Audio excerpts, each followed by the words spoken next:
ഇപ്പോൾ സമസ്തക്കാർ, ഔദ്യോഗിക സമസ്തക്കാർ ഈ ത്വരീക്കത്തുകൾ ഇത് നമ്മളല്ല ഓലതാണ് എന്നൊക്കെ പറഞ്ഞതിന് സാധാരണക്കാരനെ പറഞ്ഞ് പറ്റിക്കണ്ടല്ലോ.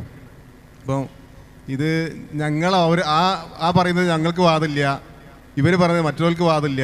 ഇതൊക്കെ ഇങ്ങനെ പറഞ്ഞതിന് എന്തെങ്കിലും ഒരു അടിസ്ഥാനം ഇവർക്ക് സ്ഥാപിക്കാൻ എന്തെങ്കിലും ഒരു തെളിവുകൾ ഉണ്ടാകാൻ ഉദ്ധരിക്കാൻ കഴിയുമോ അവർക്ക്? നമ്മൾ നേരത്തെ സൂചിപ്പിച്ചു, വ്യാജനും അല്ലാത്തതും വേർതിരിക്കാൻ സമസ്തക്കാരെ സംബന്ധിച്ച് ഒരു മാനദണ്ഡവും ഇല്ല. കാരണം എന്താണ് അടിസ്ഥാനിച്ച ഒന്നുമില്ല. ഒരാൾ ഞാൻ ഷെയ്ഖാണെന്ന് വാദിക്കുന്നു, എനിക്ക് ഇൽഹാമുണ്ട് എന്ന് പറയുന്നു, അയാൾ ഷെയ്ഖ് അല്ല എന്ന് പറയാൻ ഇവർക്ക് എന്താ മാനദണ്ഡമുള്ളത്? ഒന്നവർ പറയാൻ ശരീഅത്ത് നിയമങ്ങൾ പാലിക്കുന്നുണ്ടോ ഇല്ലേ നോക്കണം എന്നാണ്. അത് പറയുക എന്നല്ലാതെ അത് അപ്ലൈ ചെയ്യാൻ അവർക്കും കഴിയില്ല. കാരണം അത് പറഞ്ഞാൽ അപ്പോൾ ഉടനെ ചോദിക്കേണ്ടി വരും, അപ്പോൾ സി എം അടൂർ എങ്ങനെ ഷെയ്ഖായി മാറുക? കാരണം ശരീഅത്ത് നിയമങ്ങൾ പാലിച്ചിട്ടില്ലല്ലോ. കോയപ്പാപ്പ് എങ്ങനെ തജ്വീദായി മാറുക? ശരീഅത്ത് നിയമങ്ങൾ പാലിച്ചിട്ടില്ലല്ലോ. അങ്ങനെ തുടങ്ങി പലരെയും കുറിച്ച് ഇതേപോലെ ചോദിക്കാൻ പറ്റും. അപ്പം അതിന് ഉത്തരമുണ്ടാവില്ല. ഇനി അതേപോലെ ഇയാൾ ഷെയ്ഖ് അല്ല, ഇയാൾക്ക് വിലായത്തില്ല എന്ന് പറയാൻ ഇവർക്ക് മാനദണ്ഡമൊന്നുമില്ല. അത്ഭുതങ്ങൾ കാണിച്ചു, അത്ഭുതം കണ്ട കറാമത്ത് എന്ന് പൊതുവെ ആളുകൾ അംഗീകരിച്ചു പോകുന്നു. സമസ്തക്കാർ പറയാം അത്ഭുതം കണ്ട കറാമത്ത് ആയിക്കോളുന്നില്ല. പക്ഷെ എന്താ വേർതിരിക്കാൻ മാനദണ്ഡം? അങ്ങനെ ഒന്നില്ല. അതുകൊണ്ട് തന്നെ സമസ്തക്കാരെ സംബന്ധിച്ച് ഏത് ത്വരീഖത്ത് വന്നാലും അംഗീകരിക്കാനില്ലാതെ വേറെ മാർഗമില്ല. ഇത് വ്യാജനാണ് എന്ന് പറയുമ്പോൾ ഉസ്താദേ ഇത് വ്യാജൻ മറ്റൊരു ഒറിജിനൽ, ഇത് രണ്ടും വേർതിരിച്ചാൽ എന്താണ് മാനദണ്ഡം എന്ന് ചോദിച്ചാൽ ഒരു മാനദണ്ഡം പറയില്ല. ആകെ പറയുക ശരീഅത്ത് നിയമങ്ങൾ പാലിക്കാത്തവർ വലിയാവൂല, ഷെയ്ഖാവൂല എന്ന് പറയും. അത് പറഞ്ഞാൽ ഉടനെ അടുത്ത ചോദ്യം, അപ്പൊ സി എം അടൂർ എങ്ങനെ ഷെയ്ഖാകും? അപ്പൊ കോയപ്പാപ്പ് എങ്ങനെ ഷെയ്ഖാകും? അങ്ങനെ തുടങ്ങി പലരെയും ചോദിക്കാൻ പറ്റും, ഇവർക്ക് എങ്ങനെ ഷെയ്ഖാകും? അതിന് ഉത്തരമില്ല. മാത്രമല്ല ജാമിഉൽ കറാമത്ത് ഔലിയ നേരത്തെ സൂചിപ്പിച്ച കിതാബിൽ എത്രയോ ഷെയ്ഖന്മാരെ പരിചയപ്പെടുത്തിയത് വ്യഭിചരിക്കുന്നവരായി, മോഷ്ടിക്കുന്നവരായി, സ്വവർഗരതി ചെയ്യുന്നവരായി, തോന്നിവാസങ്ങൾ ചെയ്യുന്നവരായി, മദ്യപിക്കുന്നവരായി എല്ലാം പരിചയപ്പെടുത്തി കാണാൻ പറ്റും. അതിനൊക്കെ ഒരു വ്യാഖ്യാനം കൊടുക്കുകയാണ്, വിശദീകരണം കൊടുക്കുകയാണ്. ഒരു ഷെയ്ഖ് വിസർജനം നടത്താൻ പോയിന്നാണ്. അപ്പം മുരീദ് പിന്നാലെ ചെന്നു. ഷെയ്ഖാണ് അപ്പിടേണ്ട താമസം മുരീദ് എടുത്ത് വിഴുകാൻ തുടങ്ങിയതാണ്. ജാമിഉൽ കറാമത്ത് ഔലിയ എഴുതിച്ച കറാമത്താണ്. ഇത് മഹത്വമായി എഴുതിച്ചതാണ്. അപ്പൊ ഇത് ശരീഅത്തിന് ബാധകമാണോ? ശരീഅത്ത് ഇവിടെ അംഗീകരിക്കുന്നില്ലല്ലോ, നിരസാണ്. പക്ഷെ അത് അവിടെ ബാധകമല്ല, അത് മഹത്വമായി രേഖപ്പെടുത്തി വെക്കുന്നു. ഇങ്ങനെയെല്ലാം എഴുതി വെക്കുന്ന ആളുകളെ സംബന്ധിച്ച് പിന്നെ വ്യാജന ഒറിജിനൽ എന്ന വേർതിരിവിന് മാനദണ്ഡമില്ല. നേരെ മറിച്ച് അഹ്ലുസുന്നയെ സംബന്ധിച്ചോ ഈ വക സംവിധാനം തന്നെ ഇല്ല, ത്വരീഖത്തുമില്ല, തസവൂഫുമില്ല, അങ്ങനത്തെ മുറബ്ബിയായ ഷെയ്ഖുമില്ല. ആകെ ഷെയ്ഖിന് വരാൻ പറ്റിയെന്നാണ് ദീനു പഠിച്ച് കിതാബും സുന്നത്തും പഠിച്ച് അത് പറഞ്ഞെടുക്കുന്ന ഒരാളുണ്ടോ അയാൾ പറയുന്ന കാര്യം കിതാബും സുന്നത്തും യോജിക്കുന്നുവെങ്കിൽ സ്വീകരിക്കാം, ഇല്ലേ സ്വീകരിക്കുകയുമില്ല. അങ്ങനത്തെ ഷെയ്ഖേ ഇസ്ലാമിലുള്ളൂ. എത്ര വലിയ ഷെയ്ഖാണെങ്കിലും എത്ര വലിയ ആര്യമാണെങ്കിലും കിതാബും സുന്നത്തും യോജിക്കുന്ന കാര്യം പറഞ്ഞാൽ സ്വീകരിക്കും, ഇല്ലേ സ്വീകാര്യമല്ല. അദ്ദേഹം പറഞ്ഞു എന്നതുകൊണ്ടല്ല സ്വീകരിക്കുന്നത്, പ്രമാണമുണ്ട് എന്നതുകൊണ്ടാണ്. ഒരു സമസ്തക്കാരെ സംബന്ധിച്ച് ഇന്ന് അവരെ അലട്ടുന്ന ഏറ്റവും വലിയ പ്രശ്നവും ഇത് തന്നെയാണ്. സമസ്തയുടെ ആളുകൾ പല ത്വരീഖത്തിലും പോകും. അപ്പോൾ ഉസ്താദ് വിളിക്കണം ആ ത്വരീഖത്ത് വ്യാജമാണ്. പക്ഷേ ഉസ്താദുമായി സംസാരിക്കുമ്പോൾ ഉസ്താദിന് പറഞ്ഞു സ്ഥാപിക്കാൻ കഴിയില്ല. ഉസ്താദ് ഇത് വ്യാജമാണെങ്കിൽ മറ്റത് വ്യാജാകണ്ടേ, അത് വ്യാജമാണെങ്കിൽ ഇതും വ്യാജമാകണ്ടേ? അതിന് ഉത്തരമില്ല. ആരും ആ ത്വരീഖത്ത് വന്നു സമസ്ത പറഞ്ഞു വ്യാജമാണ്. അവർ വാദിച്ചതോ ഞങ്ങൾ ഖാദിരിയ്യ ത്വരീഖത്താണെന്നാണ്. ഖാദിരിയ്യ ത്വരീഖത്ത് സമസ്ത അംഗീകരിക്കും. അപ്പോൾ പിന്നെ എങ്ങനെ വ്യാജം എന്ന് പറയാം? റിഫാഇയ്യ ത്വരീഖത്ത് അംഗീകരിക്കൂലേ? മാത്രമല്ല ശരിയായ ത്വരീഖത്ത് എന്ന പേരിൽ സമസ്തയുടെ എഴുത്തുകാരനായ സുന്നി സാഹിത്യ തറവാട്ടിലെ കാവലാൾ എന്ന് പരിചയപ്പെടുത്തിയ KV മുഹമ്മദ് മുസ്ലിയാർ പന്താവൂർ എഴുതിയ പുസ്തകമുണ്ട് ശരിയായ ത്വരീഖത്തുകൾ. അത് അയാൾ 500 ചില്ലാനം ത്വരീഖത്താണ് പരിചയപ്പെടുത്തിയത്. ശരിയായ ത്വരീഖത്ത് 500 ചില്ലാനം ത്വരീഖത്തുകൾ ശരിയായത് അയാൾ പരിചയപ്പെടുത്തി. പിന്നെ ഏതല്ലാത്തതുള്ളത്? അതുകൊണ്ട് അങ്ങനെ വേർതിരിച്ചറിയാൻ കഴിയില്ല. ഏതാൾക്കും കയറി വരാവുന്ന ഇസ്ലാമിനെ പൊളിക്കാവുന്ന ഒരു കവാടമാണ് ത്വരീഖത്ത് എന്ന കവാടമെന്നാണ് നമുക്കതിൽ നിന്ന് മനസ്സിലാകുന്നത്.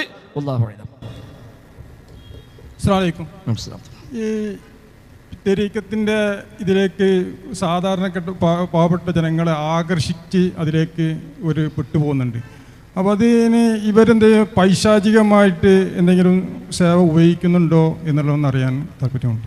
രണ്ട് വഴിക്കാണ് മനസ്സിലാക്കുക. ഒന്ന്, സാധാരണക്കാരെ കൊണ്ടുപോയി ആദ്യം ഷെയ്ഖിനെ പരിചയപ്പെടുത്തി ഷെയ്ഖ് ചില ചോദ്യങ്ങൾ ചോദിക്കും. ആ ചോദ്യങ്ങളിൽ യഥാർത്ഥത്തിൽ ഇവനാകെ ഭ്രമിച്ചു പോകും, ഉത്തരമില്ല.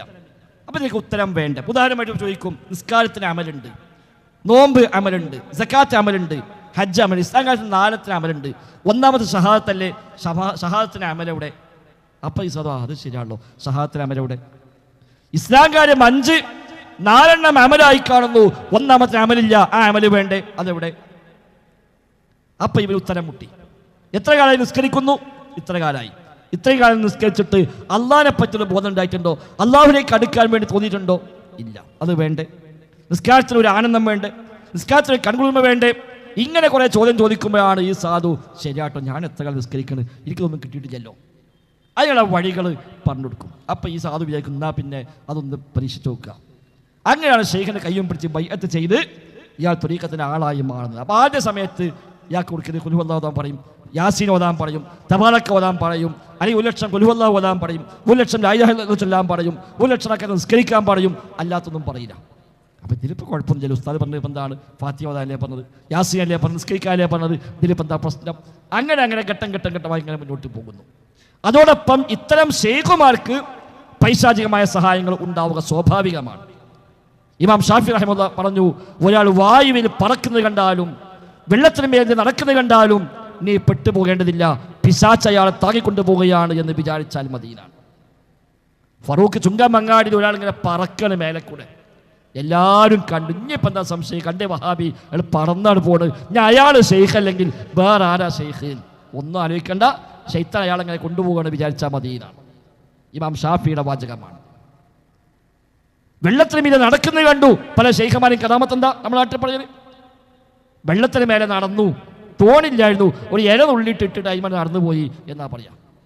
അത് നടക്കുന്നത് കണ്ടാൽ പിശാച് അയാൾ താങ്ങിക്കൊണ്ടു പോവുകയാണ് എന്ന് വിചാരിച്ചാൽ മതി എന്ന് ഇമാം ഷാഫി റഹിമഹുല്ലാ പറയുന്നു. ഷെയ്ഖ് ഇബ്നു തൈമിയ്യ റഹിമഹുല്ലാ ഈ വിഷയത്തിൽ മാത്രമേ ഗ്രന്ഥമാണ് അൽ ഫുർഖാനു ബൈന ഔലിയാഇർ റഹ്മാൻ വ ഔലിയാഇശ് ശൈത്താൻ. റഹ്മാന്റെ ഔലിയാക്കളെയും ശൈത്താൻ ഔലിയാക്കളെയും തമ്മിൽ വേർതിരിക്കൽ എന്ന പേരിൽ ഷെയ്ഖ് ഇബ്നു തൈമിയ്യ റഹിമഹുല്ലാക്ക് ഒരു കിതാബുണ്ട്. അല്ല, അദ്ദേഹം പറയുന്നുണ്ട്, ഒരുപാട് ആളുകളെ പിശാചു പറ്റിച്ച ഇത്തരം അത്ഭുത കഥകൾ. കുഫ്ർ ചെയ്യുമ്പോൾ, ശിർക്ക് ചെയ്യുമ്പോൾ, ഹറാമ് ചെയ്യുമ്പോൾ അവർക്ക് മുമ്പിൽ ഹാജരായി ചെയ്തു കൊടുക്കുന്ന ഒരുപാട് കാര്യങ്ങൾ ഈ സാധു വിചാരിക്കുന്നത് കറാമത്താണ്. അത് കറാമത്തല്ല, പൈശാചികമാണ്. ഒരുപാട് സംഭവങ്ങൾ അദ്ദേഹം അവിടെ വിവരിക്കുന്നുണ്ട്. മൊഹീദ്ദീൻ ഷെയ്ഖ് റഹ്മത്തുള്ളാഹി അലൈഹി സ്വന്തം കിതാബിൽ അദ്ദേഹം എഴുതി വെച്ചു, ഞാനൊക്കെ നടന്നു പോകുമ്പോൾ പെട്ടെന്ന് ആകാശലോകത്ത് ഒരു പുക വന്ന് ആകെ മൂടി, ഒന്നാകെ ഇരുട്ടായി. എന്നിട്ട് ആ ഇരുട്ടിന്റെ ഉള്ളിൽ നിന്നൊരു വിളി, യാ അബ്ദുൽ ഖാദിർ അന റബ്ബുക, അല്ലയോ അബ്ദുൽ ഖാദിർ, ഞാൻ നിന്റെ റബ്ബാകുന്നു. ഖദ് അഹ്ലൽതു ലക്കൽ മുഹറമാത്, എല്ലാ ഹറാമും നിനക്ക് ഹലാലാക്കി തന്നിരിക്കുന്നു. നേരെ വിളിയിൽ കേൾക്കുകയാണ്. മൊഹീദ്ദീൻ ഷെയ്ഖ് പറയാൻ, ഞാൻ എനിക്ക് മനസ്സിലായി അത് ശൈത്താനാണ്. ഷെയ്ഖ് പറഞ്ഞു, ഇഖ്സ യാ ലഈൻ യാ അദുവല്ലാഹ്, അല്ലാഹുവിന്റെ ശത്രു, ശപിക്കപ്പെട്ടവനെ പോടാ എന്ന് പറഞ്ഞപ്പോൾ ആ പുകയില്ല, ശബ്ദമില്ല, ഒന്നുമില്ല. അപ്പോൾ ചോദിച്ചു, നിങ്ങൾക്ക് എങ്ങനെയാ മനസ്സിലായി ശൈത്താനാണ്? അദ്ദേഹം പറഞ്ഞു, ഹറാമൊക്കെ ഹലാലാക്കിയപ്പോൾ എനിക്ക് മനസ്സിലായി ഇത് ഓൻ്റെ പരിപാടിയാണ്. അപ്പം അല്ലാത്തൊന്ന് വിചാരിക്കുക, ഞാൻ കേട്ടതല്ലേ, നേരിട്ട് വിളിച്ചതല്ലേ, പേര് വിളിച്ചാൽ പറഞ്ഞത് നിനക്ക് ഹലാലാക്കി തന്നിരിക്കുന്നു. അത് പൈശാചികമാണ് എന്നാണ് മൊഹീദ്ദീൻ ഷെയ്ഖ് റഹ്മത്തുള്ളാഹി രേഖപ്പെടുത്തി. ശേഷം അദ്ദേഹം തന്നെ പറഞ്ഞു, എത്രയോ മഹാന്മാരെ പിശാച് ഇങ്ങനെ കിണയിൽപ്പെടുത്തിയിട്ടുണ്ട്. ഇസ്തിഗാസ ചെയ്യുമ്പോൾ ഷെയ്ഖ് ഹാജറായി തോന്നും, ഷെയ്ഖ് ഹാജറായതല്ല. കുത്തി മുറിവേൽപ്പിക്കുമ്പോൾ ഷെയ്ഖ് വന്ന് സുഖമാക്കി തോന്നും, ഷെയ്ഖ് അവിടെ വന്നിട്ടില്ല. അതൊക്കെ പൈശാചികമാണ്. കുഫ്രിലേക്ക് ആളെ കൊണ്ടുപോകാൻ, ശിർക്കിലേക്ക് ആളെ കൊണ്ടുപോകുവാൻ ശ്രമിക്കുന്ന ആളുകൾക്ക് പിശാച് അവൻ്റെ ചില സഹായങ്ങളൊക്കെ ചെയ്തു കൊടുക്കുമെന്ന് ഖുർആനും ഹദീസും പരിചയപ്പെടുത്തിയതാണ്. അതിൻ്റെ ഭാഗമാണ് ഇതൊക്കെ. ഇതൊന്നും കറാമത്തല്ല.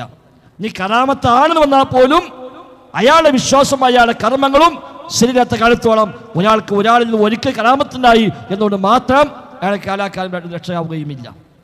കറാമത്തുള്ള ഒരാൾ പിന്നെ പഴിച്ചു പോകാമെന്നില്ല. കറാമത്തുള്ള ആളും പഴിച്ചു പോകാം, അയാൾ പിന്നെ ഈമാൻ തെറ്റി അത് വിശ്വാസം അല്ലാതായി മരിച്ചു പോകാം. അതൊക്കെ സ്വാഭാവികമാണ്. അതുകൊണ്ട് പൈശാചികമായ അത്തരം കുതന്ത്രങ്ങൾ ഇതൊക്കെ വ്യാപകമായി ഉണ്ടാവാറുണ്ട്. ഇബ്നു തൈമിയ്യ റഹിമഹുള്ളാഹിയുടെ ആ ഗ്രന്ഥം ഈ വിഷയത്തിൽ നല്ലൊരു റെഫറൻസാണ്. അൽ ഫുർഖാനു ബൈന ഔലിയാഇർ റഹ്മാൻ വ ഔലിയാഇശ് ശൈത്താൻ എന്ന ഗ്രന്ഥം ഈ വിഷയമായി ഏറ്റവും നല്ല റെഫറൻസ് ഉപയോഗിക്കാൻ പറ്റാവുന്ന ഗ്രന്ഥമാണ് എന്ന് കൂടി സന്ദർഭികമായി സൂചിപ്പിക്കുന്നു. ഹാദാ വല്ലാഹു അഅലം.